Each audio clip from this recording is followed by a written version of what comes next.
Welcome back again. So we've been talking about JavaScript variable. Now, if you look at this slide, there's a particular portion that says numbers are not allowed as the first character in names. This way, JavaScript can easily distinguish identifier from numbers. So when you are naming your variables, numbers are not allowed as the first characters in names. So in naming your variable, like we saw the other time, you can also use number as the first character.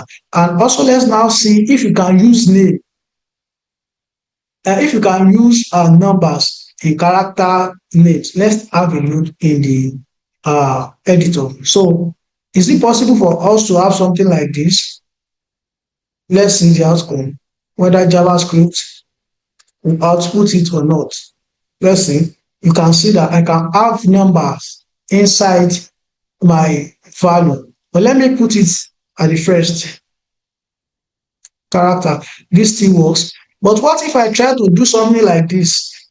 You can see the editor is already giving me a red squiggly line, which means that digits cannot start a variable declaration, and because that is the way JavaScript understands difference between an identifier and numbers. Then JavaScript treats underscore as a letter. Remember the other time that we did something like this, we added an underscore to our code and it still worked. So JavaScript treats this underscore as a letter.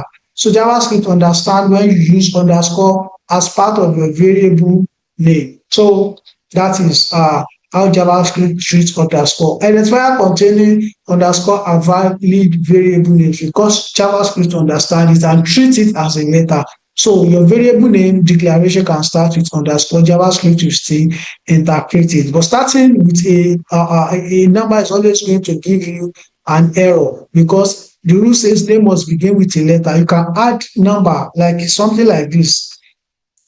So you can see we are having a number. We have 1, 2, 3, and then we bring it here, and we have something again like 1, 2, 3.